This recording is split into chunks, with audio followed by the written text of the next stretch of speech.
Di sebuah lereng bukit berhutan lebat di pinggiran Semarang, terdapat sebuah desa kecil bernama Gambiran. Desa itu seolah terpisah dari dunia luar, sangat sunyi, berkabut, dan setiap malam hanya diterangi oleh lampu minyak yang berkelip lemah di balik jendela rumah-rumah tua. Namun, di balik kesunyian itu tersembunyi sebuah rahasia kelam. Sebab setiap malam menjelang bulan purnama, satu persatu anak di desa itu menghilang. Semua bermula pada malam Selasa Kliwon. Suara gamelan dari rumah duka terdengar lirih. Angin berhembus membawa bau tanah basah dan dupa yang belum padam. Anak kecil bernama Sinta, putri dari pasangan Ratna dan Slamet, tiba-tiba hilang setelah bermain di halaman belakang rumah. Ibunya sempat mendengar suara lembut seorang perempuan di luar rumah memanggil dengan nada seperti nyanyian. "Jangan takut, Nak. Sini, ikut ibu."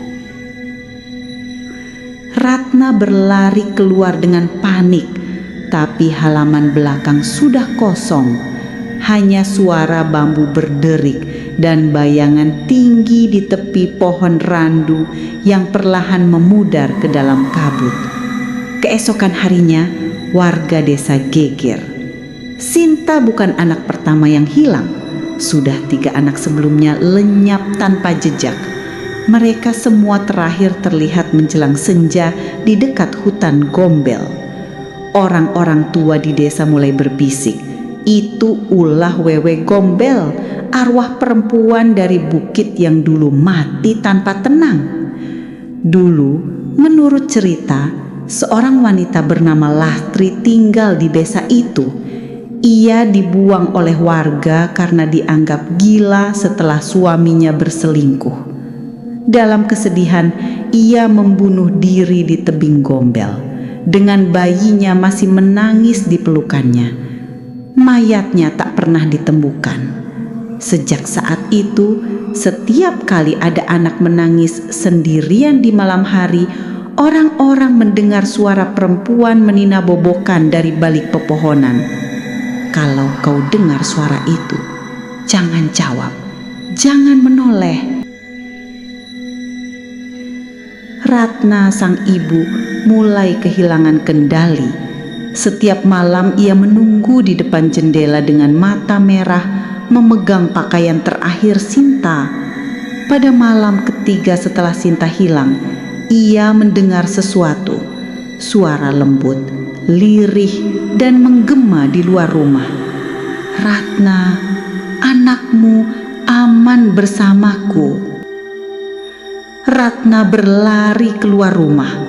Udara malam terasa berat, seperti menekan dadanya.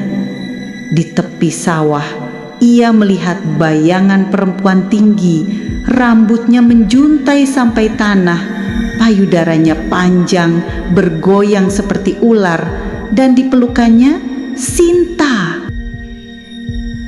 Anak kecil itu tampak tenang, seperti sedang tidur. Wajahnya pucat diterangi sinar bulan. Wewe Gombel menatap Ratna dengan mata hitam mengkilap. "Kau tak menjaganya dengan kasih, Ratna, tapi aku akan menjaganya dengan cinta seorang ibu yang tak pernah didapat." Ratna berteriak histeris, tapi sosok itu lenyap ke dalam kabut, meninggalkan gema tangisan yang menggantung di udara. Putus asa, Ratna pergi ke dukun tua bernama Mbah Tiron, satu-satunya orang yang pernah menantang arwah Wewe Gombel. Ia memberinya peringatan, "Kau bisa memanggilnya, tapi harus siap menukar sesuatu. Sebab ia menagih bukan hanya tubuh, tapi juga rasa kehilangan." Dengan darah ayam hitam dan segenggam rambut anaknya, Ratna melakukan ritual di bawah pohon randu tempat Wewe Gombel menampakkan diri. Angin berhenti, hening total. Lalu dari balik pepohonan terdengar langkah perlahan dan suara nyanyian pengantar tidur yang berubah menjadi tangisan. Wewe Gombel muncul menatap Ratna dengan mata sendu. "Kau tahu kenapa aku mengambil anak-anakmu? Karena mereka menangis sendirian seperti aku dulu." Ratna memohon, menangis, bersujud di tanah. "Ambil nyawaku saja, asal kembalikan anakku." Suasana menjadi dingin mendadak. Wewe Gombel menunduk lalu menyentuh kepala Ratna. "Kau ibu yang akhirnya mengerti. Aku tak butuh penyawamu, aku hanya butuh pengertian." Pagi tiba, warga menemukan Ratna pingsan di bawah pohon randu. Di pelukannya, Sinta masih hidup, tapi matanya kosong, tak bersuara sedikit pun. Sejak hari itu, tak ada lagi anak yang hilang. Tapi kadang saat malam sunyi, suara perempuan meninabobokan anak kecil masih terdengar dari arah Bukit Gombel. Dan konon, jika kau lewat desa itu pada malam purnama, kau bisa melihat sosok perempuan berambut panjang berdiri di atas tebing, memeluk anak kecil di dadanya, menatap ke arah desa, seolah menjaga mereka, atau mungkin menunggu anak yang lain.